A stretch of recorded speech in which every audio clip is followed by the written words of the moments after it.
या देवी सर्वभूतेषु बुद्धिरूपेण संस्थिता नमस्तस्यै नमस्तस्यै नमस्तस्यै नमो नमः। अर्थात जो देवी सभी प्राणियों में दुर्गा के रूप में स्थिर हैं, उन्हें हम बारंबार नमस्कार करते हैं। जय माता दी। माँ भगवती जगदम्बा की दुर्गा की कृपा आप सदा पर आप सबके समस्त परिवार पर बनी रहे। प्रिय भक्तों, माँ दुर्गा स्वयं कहती है, जिस घर में या घर के मंदिर में किसी स्त्री या पुरुष द्वारा दुर्गा सप्तशती का पाठ प्रतिदिन होता है, वहाँ के स्थान को मैं कभी नहीं छोड़ती हूँ। तो प्रिय भक्तों, श्री दुर्गा सप्तशती का पाठ मंत्रों से भी ज़्यादा फलदायी है।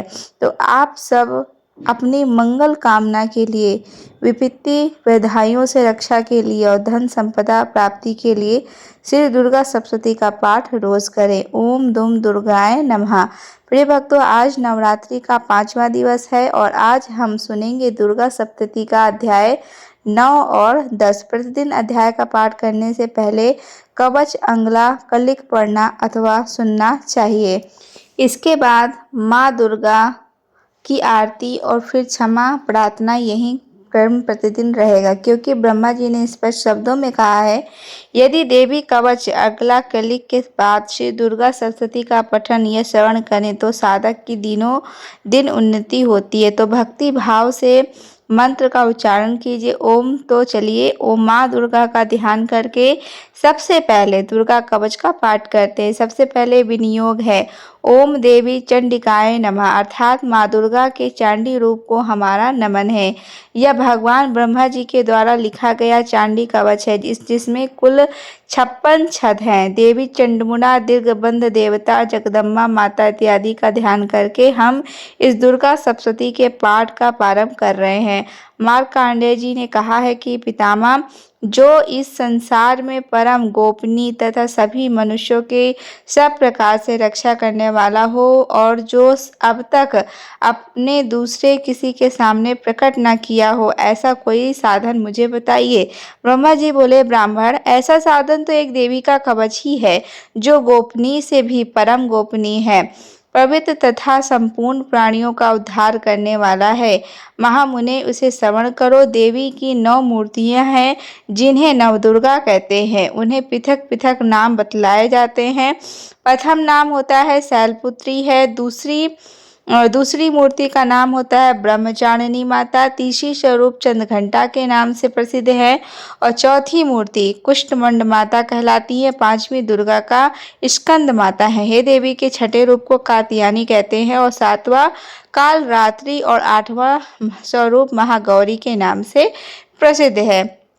9वीं दुर्गा का नाम सिद्धिदात्री है। ये सब नाम सर्वज्ञ महात्मा वेद भगवान के द्वारा ही प्रतिपादित हुए हैं।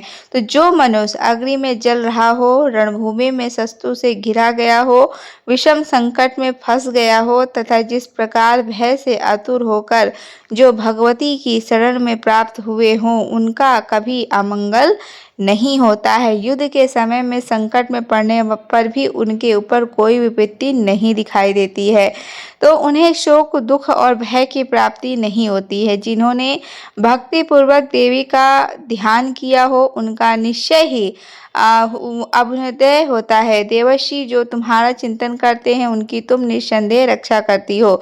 चांडमुंडा देवी प्रेत पर अरूढ़ होती है, वराही भैंसे पर सवार करती है, इंद्र का वाहन एवरत हाथी, वैष्णो देवी गरुड़ पर भी आसन जमाती हैं, महेश्वरी वृषभ पर अरूढ़ होती हैं, कौमारी का वाहन मयूर है। भगवान विष्णु की प्रियतमा लक्ष्मी देवी कमल के आसन पर विराजमान है। तो हाथों में कमल धारण किए हुए वृषभ पर अरूढ़ श्री देवी ने श्वेत रूप धारण कर रखा है। ब्राह्मणी देशी देवी हंस पर बैठी हुई हैं और सब प्रकार के आभूषणों से विशोभित है। इस प्रकार ये सभी माताएं सब प्रकार की योग शक्तियों में से संपन्न है।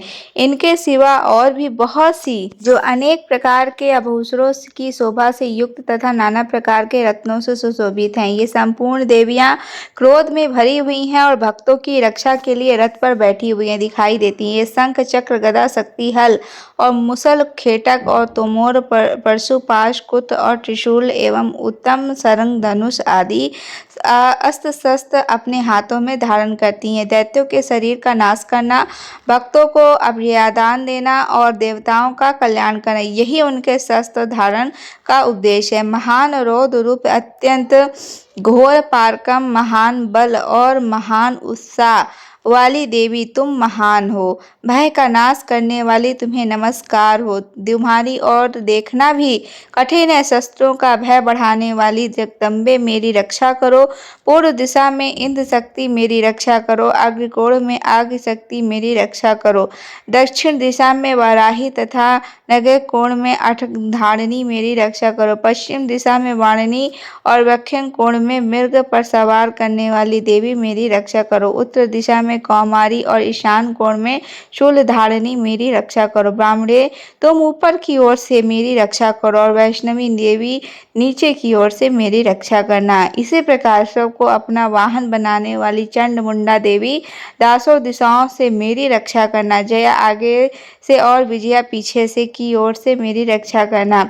वाम भाग में अजित और दक्षिण भाग में अपराजिता रक्षा करना। उक्त शिखा की रक्षा करें।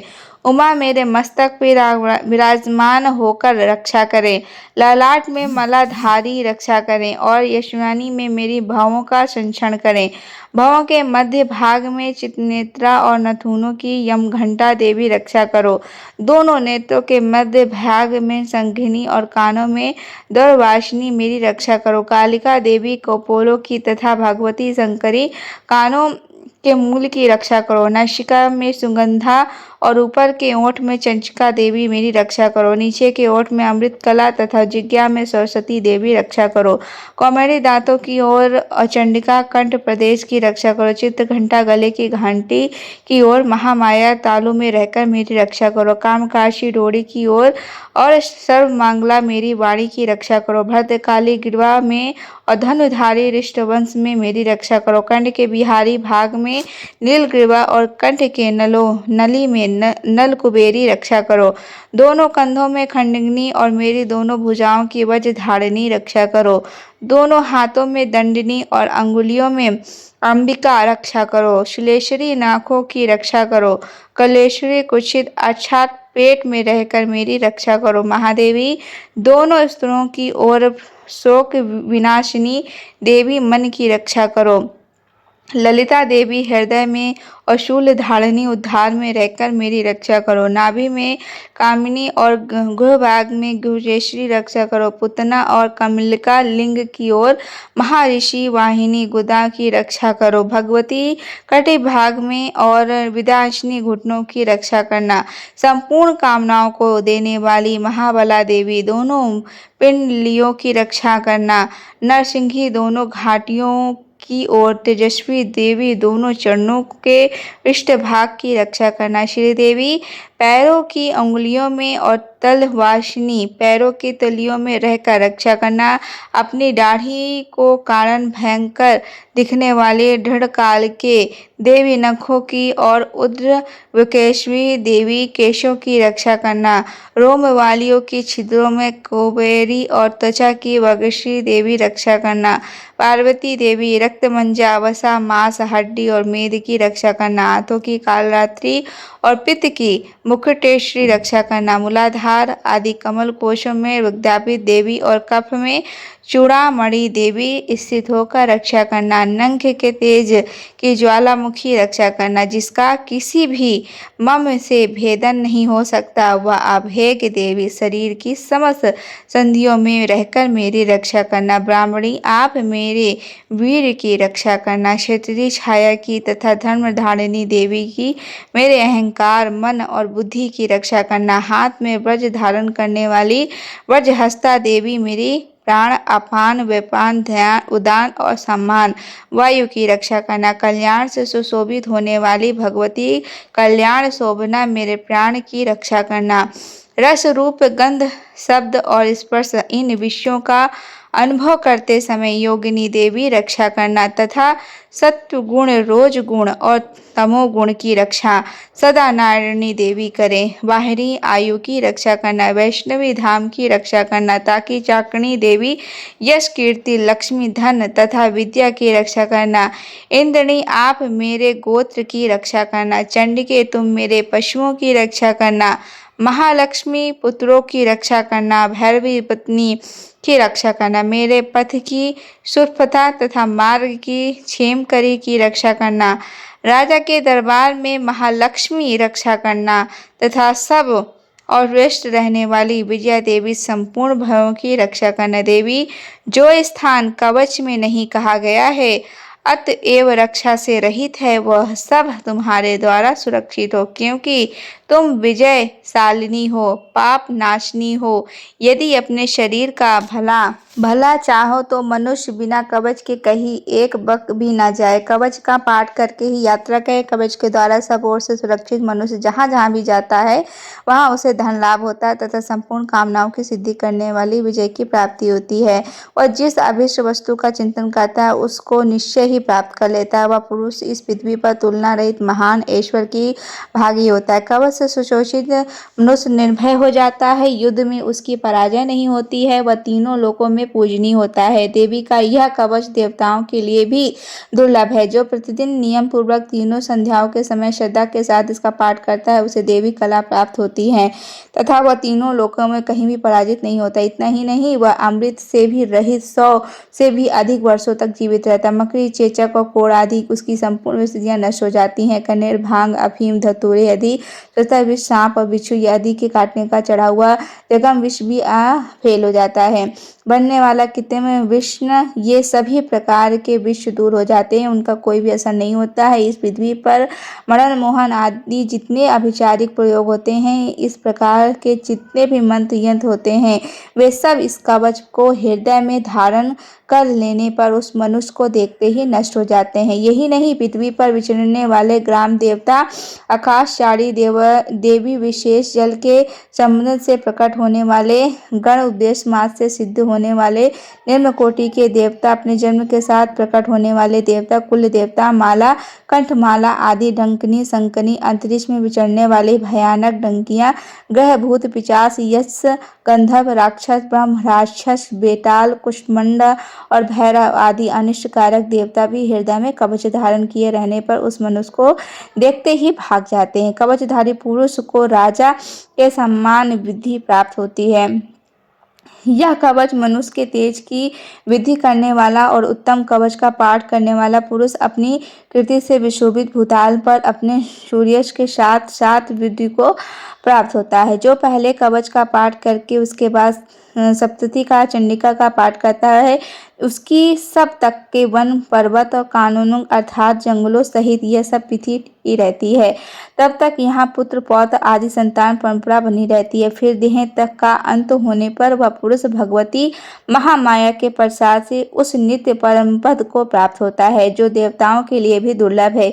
वह सुंदर दूब रूप धारण करता है और कल्याणमय शिव के आनंद का भागी होता है। ये श्री दुर्गा देवी की कवच यही संपूर्ण हुआ। आप पूरे भक्ति भाव से माँ दुर्गा का ध्यान करके अगला श्लोक का पाठ करते हैं। ओम नमः चंडिका। माँ चंडिका देवी को नमस्कार है। मार्कंडेय ऋषि जी कहते हैं, मार्कंडेय जी कहते हैं, जयंती मंगला काली, भद्रकाली, कालिनी, दुर्गा, क्षमा, शिवा, धात्री, स्वाहा और सर्वदा इन नामों से प्रसिद्ध हे जंदगम में तुम्हें मेरा नमस्कार है। देवी चंड में तुम्हारी जय हो। संपूर्ण प्राणियों की पीड़ा हरने वाली देवी तुम्हारी जय हो। सब पे व्यस्त रहने वाली देवी तुम्हारी जय हो। काल रात्रि तुम्हें नमस्कार है। मधु और कैटब को मारने वाली तथा ब्रह्मा जी को वरदान देने वाली तुम्हें नमस्कार है। तुम मुझे रूप आत्मा स्वरूप का ज्ञान दो। जय अर्थात मुंह पर विजय दो, यश दो, काम दो, क्रोध दो, शत्रुओं का नाश करो, महिषासुर का नाश करो करने वाली तथा भक्तों को सुख देने वाली देवी तुम्हें मेरा प्रणाम हो। तुम रूप दो, दया, जय दो, यश दो, काम दो, क्रोध दो आदि शत्रुओं का नाश करो, रक्त बीज का वध करो, चांड मुंड का विनाश करने वाली देवी तुम रूप दो, जय दो, यश दो, काम, क्रोध आदि शत्रुओं का नाश करो। शुभ और निशुम्भ तथा धूम्र लोचन का मर्दन करने वाली देवी तुम रूप दो, जय दो, यश दो, काम, क्रोध आदि शस्त्रों का नाश करो। सबके द्वारा विंतित युगल चरणों वाली तथा संपूर्ण सौभाग्य प्रदान करने वाली देवी तुम रूप दो, जय दो, यश दो और काम, क्रोध आदि शत्रुओं का नाश करो। देवी तुम्हारे रूप और चरित्र अचिंत, तुम समस्त शत्रुओं का नाश करने वाली, तुम रूप दो, जय दो, यश दो, काम, क्रोध आदि शत्रुओं का नाश करो। पापों को दूर करने वाली चंडिके, जो भक्ति पूर्वक तुम्हारे चरणों में सर्वदा मस्तक झुकाते हैं, उन्हें रूप दो, जय दो, यश दो और काम, क्रोध और शत्रुओं का नाश करो। रोगों का नाश करने वाली चंडिके, जो भक्ति पूर्वक तुम्हारी स्तुति करते हैं, उन्हें तुम रूप दो, जय दो, यश दो, काम, क्रोध आदि शत्रुओं का नाश करो। चंडिके, इस संसार में जो भक्ति पूर्वक तुम्हारी पूजा करते हैं, उन्हें रूप दो, जय दो, यश दो और काम, क्रोध और शत्रुओं का नाश करो। मुझे सौभाग्य और आयोग दो, परम सुख दो, रूप दो, जय दो, यश दो और काम, क्रोध आदि शत्रुओं का नाश करो। जो मुझसे द्वेष करते हैं उनका नाश और मेरे बल की वृद्धि करो। रूप दो, जय दो, यश दो और काम, क्रोध आदि शत्रुओं का नाश करो। हे देवी, मेरा कल्याण करो, मुझे उत्तम संपत्ति प्रदान करो। रूप दो, जय दो, यश दो और पाप, क्रोध आदि शत्रुओं का नाश करो। अंबिके, देवता और असुर दोनों ही अपने माथे के मुकुट की मालिन्यों को तुम्हारे चरणों पर घिसते हैं। तुम रूप दो, जय दो, यश दो, काम, क्रोध आदि शत्रुओं का नाश करो। तुम अपने भक्त जन को विद्वान और यशस्वी और लक्ष्मीवान बनाओ तथा रूप दो, जय दो, यश दो और काम, क्रोध आदि शत्रुओं का नाश करो। प्रचंड दैत्यों के तप का दहन करने वाली चंडिके, मुझे शरणागत को रूप दो, जय दो, यश दो और काम, क्रोध आदि शत्रुओं का नाश करो। चतुर्भुज ब्रह्मा जी के द्वारा प्रशंसित चार भुजाधारिणी परमेश्वरी, तुम रूप दो, जय दो, यश दो, काम, क्रोध आदि शत्रुओं का नाश करो। हे देवी अंबिके, भगवान विष्णु नित्य निरंतर भक्ति पूर्वक तुम्हारी स्तुति करते हैं। तुम रूप दो, दया दो, यश दो, काम, क्रोध आदि शत्रुओं का नाश करो। हिमालय कन्या पार्वती के पति महादेव जी द्वारा होने वाली परमेश्वरी, तुम रूप दो, जय दो, यश दो, काम, क्रोध और शत्रुओं का नाश करो।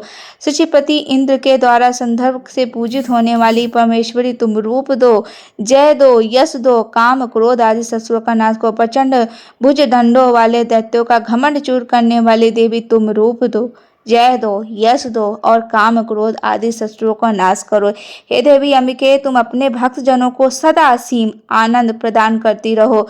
मुझे रूप दो, जय दो, यश दो और काम, क्रोध आदि शत्रुओं का नाश करो। मन ही की इच्छा के अनुसार चलने वाली मनोहर पत्नी प्रदान करो, जो दुर्गम संसार को से तरसने वाली तथा उत्तम कुल में जन्मी हो। जो मनुष्य इस स्रोत का पाठ करके दुर्गा सप्तती का रूपी महास्रोत का पाठ करता है, वह सप्तती के जप संख्या से मिलने वाले श्रेष्ठ फल को प्राप्त होता है। साथ ही वह प्रचुर संपत्ति की भी प्राप्त कर लेता है। यही पर दुर्गा देवी का अगला स्रोत संपूर्ण हुआ। अब सुनिए कलिक स्रोत। तो सबसे पहले भगवती दुर्गा का ध्यान कीजिए, उसके बाद इस पावन और परम कल्याणकारी स्रोत का पाठ करते हैं। ओम नमः चंडिके। महाकांडे जी कहते हैं, विशुद्ध ज्ञान ही जिनका शरीर है, तीनों वेद ही जिनके तीन नेत्र हैं, जो कल्याण प्राप्ति हेतु तथा अपने मस्तक पर अर्धचंद्र धारण करते हैं, उन भगवान शिव को मेरा नमस्कार है। मंत्रों का अभिकलिक अर्थात मंत्रों की सिद्धि में विघ्न उपस्थित करने वाले शप रूपी कलिक का निवारण करने वाला उस सप्ती स्रोत को संपूर्ण रूप से जानना चाहिए और जो उसका और जानकर उसकी उपासना करनी चाहिए। उसके भी उच्चाटन आदि कर्म सिद्ध होते हैं, उसे भी समस्त दुर्लभ वस्तुओं की प्राप्ति होती है तथा जो अन्य मंत्रों का जाप न करने के केवल दुर्गा सप्तती नामक स्रोत से ही देवी की स्तुति करते हैं, उन्हें श्रुति मात्र से भी सच्ची दाननंद रूपिणी देवी सिद्ध होती है। साथ ही उन्हें अपने कार्य की सिद्धि के लिए मंत्र, औषधि तथा अन्य किसी साधन के उपयोग की आवश्यकता नहीं रहती है। बिना जप के उनके उच्चाटन आदि समस्त अभिचारिक कर्म सिद्ध हो जाते हैं। इतना ही नहीं, उनकी संपूर्ण अभिष्ट वस्तुएं भी सिद्ध होती हैं। लोगों के मन में यह शंका थी कि जब केवल सप्तशती की उपासना से भी समान रूप से अथवा सप्तशती को छोड़कर अन्य मंत्रों की उपासना से भी समान रूप सब कार्य सिद्ध होते हैं, अब उनके इनमें श्रेष्ठ कौन का साधन है। लोगों की इस शंका को सामने रखकर भगवान शंकर ने अपने पास आए हुए जिज्ञासुओं को समझाते हुए बोले, हे सप्तशती नामक संपूर्ण स्रोत ही सर्वश्रेष्ठ है, कल्याणमय है। दरअंतर भगवती चंडिका के सप्तशती नामक स्रोत को महादेव जी ने गुप्त कर दिया। सप्तशती के पाठ से भी जो पुण्य प्राप्त होता है उसकी कभी समाप्ति नहीं होती है, किंतु अन्य मंत्रों के पुण्य की समाप्ति हो जाती है। अतः भगवान शिव ने अन्य मंत्रों की अपेक्षा जो सप्तशती जी की श्रेष्ठता का निर्णय किया है उसे जानना चाहिए। अन्य मंत्रों का जप करने वाला पुरुष भी यदि सप्तशती के शोध और जप का अनुष्ठान कर ले तो वह भी पूर्ण रूप से कल्याण का भागीदार हो जाता है, इनमें तनिक भी संदेह नहीं है। जो इंसान कृष्ण पक्ष की चतुर्दशी अथवा अष्टमी के एकाग्रचित होकर भगवती की सेवा में अपना सर्वस्व समर्पित कर देता है और फिर उसे प्रसाद रूप में ग्रहण करता है, उसी पर भगवती प्रसन्न होती है, अन्यथा उनकी प्रसन्नता नहीं प्राप्त होती है। इस प्रकार सिद्धि के प्रतिपादक रूप कलिक महादेव जी ने इस स्रोत को किलकित कर रखा है। जो पूर्वोक्त रीति से निष्क्रिय करके उस सप्तशती का स्रोत प्रतिदिन स्पष्ट उच्चारण पूर्वक पाठ करता है वह मनुष्य सिद्ध हो जाता है, वही देवी का सशट होता है, वही गंधर्व भी होता है। सत्वर विचारते रहने पर भी इस संसार में उसे कहीं भी भय नहीं होता है। वह मृत्यु के वश में नहीं पड़ता है तथा देह त्यागने के अंतर मोक्ष प्राप्त कर लेता है। अतः कलिक को जानकर उसका परिहार करके सप्तशती का पाठ आरंभ करें। जो ऐसा नहीं करता है उसका नाश हो जाता है। इसलिए कलिक और निष्कालिक का ज्ञान प्राप्त करने पर भी यह स्रोत निर्दोष होता है और विद्वान पुरुष इस निर्दोष स्रोत का ही पाठ आरंभ करते हैं। स्त्रियों में जो कुछ भी सौभाग्य आदि दृष्टिगोचर होता है वह सब देवी के प्रसाद के रूप का ही फल है। अतः इस कल्याण मैं स्रोत का सदा जाप करना चाहिए। इस स्रोत का मंद स्वर से पाठ करने पर सुलभ फल की प्राप्ति होती है और उच्च स्वर से पाठ करने पर पूर्ण फल की सिद्धि होती है। अतः उच्च स्वर से ही इसका पाठ आरंभ करना चाहिए।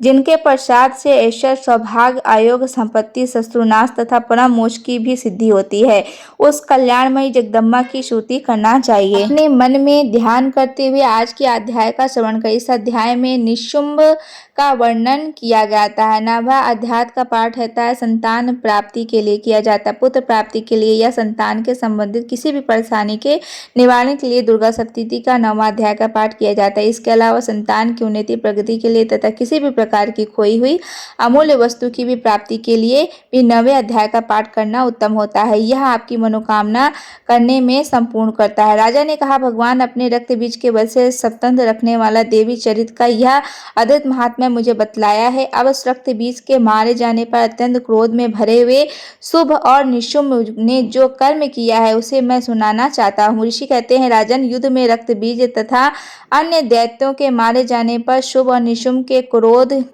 की सीमा न रही। अपनी विशाल सेना इस प्रकार मारी जाती देख निशुंभ आश्रम अर्थात गुस्से में भरकर देवी को ओर दौड़ा।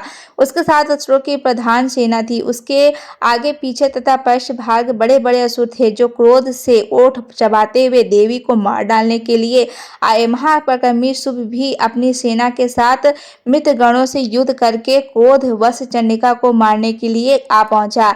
तब देवी के साथ शुंभ और निशुंभ को घोर संग्राम छिड़ गया। वे दोनों दैत्य मेघों की भांति बाणों को की भयंकर विष्ट कर रहे थे। उन दोनों के चलाए हुए बाणों को चंडिका ने अपने बाणों के समूह तुरंत काट डाला और शस्त्र समूहों की वर्षा करके उन दोनों दैत्यपतियों को अंगों में भी चोट पहुंचाई। निशुंभ ने तीखी तलवार और चमकती हुई ढाल को लेकर देवी के श्रेष्ठ वाहन सिंह के मस्तक पर प्रहार किया। अपने वाहन को चोट पहुंचने पर देवी ने ऋषभ नामक बाण से निशुंभ की श्रेष्ठ तलवार तुरंत ही काट डाली। उसकी ढाल को भी जिसमें 8 चांद जड़े थे खंड खंड कर दिया। ढाल और तलवार कट जाने पर उस असुर ने शक्ति चलाई, किंतु सामने आने पर देवी ने चक्र और उसके भी 2 टुकड़े कर दिए। अब तो निशुंभ को क्रोध से जल उठा और उस दानव ने देवी को मारने के लिए शूल उठाया, किंतु देवी ने समीप आने पर उसे भी मुक्त कर मार कर चूर कर दिया। तब उसने गदा घुमाकर चंडिका के ऊपर चलाई, परंतु वह भी देवी के त्रिशूल को काटकर भस्म हो गई। तदनंतर दैत्यराज निशुंभ को फरसा हाथ में लेकर आते देख देवी ने बाण समूहों से घायल कर धरती पर सुला दिया। उस भयंकर पराक्रमी भाई निशुम्भ के धराशायी हो जाने पर शुंभ को बहुत क्रोध आया और अंबिका का वध करने के लिए वो आगे बढ़ा। पर बैठे ही उत्तम औषधि सुशोभित बड़ी बड़ी 8 अनुपम भुजाएं से समूचे आकाश को ढककर वह अद्भुत शोभा पाने लगा। उसे आते देख देवी ने शंख बजाया और धनुष की पंचका का भी अत्यंत दुस्साहस शब्द किया। उसके बाद फिर घंटे के बाद समस्त दैत्य सैनिकों का तेज नष्ट करने वाला था। संपूर्ण दिशाओं को व्यक्त कर दिया। दलंतर सिंह ने भी अपने दहाड़ से, जिसे सुनकर बड़े बड़े गजराजों का महान मर्द उड़ जाता था, आकाश, पृथ्वी और 10 दिशाओं की भुजा दिया। फिर काली ने आकाश में उछलकर अपने दोनों हाथों से पृथ्वी पर आघात किया। उससे ऐसा भयंकर शब्द हुआ जिससे पहले के सभी सब शब्द शांत हो गए। तत्पश्चात शिवदूती ने दैत्यों के लिए अमंगलजनक आदेश किया। इन शब्दों को सुनकर समस्त असुर धड़र उठे, किंतु शुंभ को बड़ा क्रोध हुआ कि उस समय देवी ने जब शुंभ को लक्ष्य करके कहा कि ओ दुष्ट में खड़ा रह, तभी आकाश में खड़े हुए देवता बोल उठे, जय हो जय हो। शुंभ ने वहां आकर ज्वालाओं से युक्त अत्यंत भयानक शक्ति चलाई। अग्नि पर्वत के समान आती उस शक्ति को देवी ने बड़े भारी लुके से दूर हटा दिया। उस समय शुंभ के सिंहनाद तीनों लोक गूंज उठे। राजन, उसकी प्रतिध्वनि से वज्रपात समान भयानक शब्द हुआ जिसने अन्य सब शब्द को जीत लिया। शुंभ के चलाए हुए बाणों के देवी ने उसे और देवी के चलाए हुए बाणों के शुंभ ने अपने भयंकर बाणों द्वारा सैकड़ों और हजारों टुकड़े कर दिए। तब क्रोध में भरी उसे चंडिका ने शुंभ को शूल से मारा। उसके आघात से मूर्छित वह वही पृथ्वी पर गिर पड़ा। इतने में ही निशुम्भ को चेतना हुई और उसने धनुष हाथ में लेकर बाणों द्वारा देवी, काली तथा सिंह को घायल कर डाला। फिर उस दैत्यराज ने 10,000 बाहें बनाकर चक्रों का से पहाड़ से चंडिका को आच्छादित कर दिया। वह तब दुर्गम पीड़ा का नाश करने वाली भगवती दुर्गा ने कुपित होकर अपने बाणों से उन चक्रों द्वारा बाणों को काट गिराया। अब यह देखकर निशुम्भ दैत्य सेना के साथ चंडिका का वध करने के लिए हाथ में गदा ले आगे बढ़ा और दौड़ते हुए आते ही चंडकों ने तीखी धड़ वाली तलवार से उसकी गदा को शीघ्र ही काट डाला। तब उसने शूल हाथ में ले लिया और देवताओं को पीड़ा देने वाली निशुम्भ को शूल हाथ में लिए आते देख चंडिका ने वेग से चलाए हुए अपने शूल से उसकी छाती छेद डाली। शूल से विदीर्ण हो जाने पर उसकी छाती से एक दूसरा महाबली और महापराक्रमी पुरुष खड़ा हो गई। खड़ी रहकर कहता हुआ निकला है। उस निकलते हुए पुरुष की बात सुनकर देवी का ठटकार हंस पड़ी और खड़क से उन्होंने उसका मस्तक काट डाला। फिर तो वही पृथ्वी पर गिर पड़ा। दलंतर सिंह अपनी डोरों से असुरों का गर्दन कुचल कर खाने लगा। यह बड़ा भयंकर दृश्य था। उधर काली द्वारा शिवदूती ने भी अन्याय दैत्यों का भक्षण आरंभ किया और कमोरी की शक्ति से विदीर्ण होकर कितने ही महादैत्य नष्ट हो गए। ब्राह्मणी की मंत्रभूत जल से निस्तेज होकर कितने ही दैत्य महाशिष्य के त्रिशूल से छिन्न भिन्न धराशायी हो गए। बिराही के दुथुन के आघात से कितनों का पृथ्वी पर कुचमुन निकल गया। वैष्णवी ने भी अपने चक्र से दानवों के टुकड़े टुकड़े कर डाले। इंद्र के हाथ से छूटे हुए वज्र से भी कितने ही प्राणों से हाथ धो बैठे। कुछ असुर नष्ट हो गए और कुछ उस महायुद्ध में भाग गए तथा कितने ही काली, शिवदूती तथा सिंह के ग्रास बन गए। इस प्रकार श्रीकामदाय पुराण में सर्वज्ञ मन्वंतर की कथा अंतर्गत देवी महात्मा ने निशुम्भ वध का नामक 9वां अध्याय पूरा हुआ। अब आइए श्रवण करते हैं दुर्गा सप्तशती का 10वां अध्याय।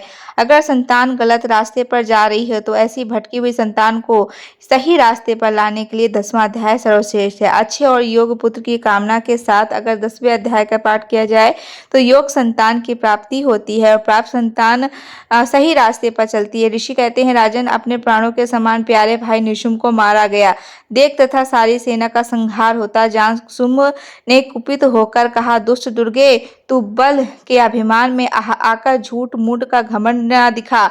तू बड़ी मालिनी बनी हुई है, किंतु दूसरी स्त्रियों के बल का सहारा लेकर लड़ती है। देवी बोली, ओ दुष्ट, मैं अकेली ही हूँ, इस संसार में मेरे सिवा दूसरी कौन है? देख, ये मेरी विभूतियां हैं, अन्य मुझ में प्रवेश कर रही हैं। तदनंतर ब्राह्मणी आदि समस्त देवताएं अंबिका देवी ने शरीर में लीन हो गए और उस समय केवल अंबिका देवी रह गई। देवी बोली, मैं अपनी ऐश शक्ति से अनेक रूपों यहीं उपस्थित हुई थी, उन सब रूपों को मैंने समेट लिया है, अब अकेली हूँ, युद्ध में खड़ी हूँ, तुम भी स्थिर हो जाओ।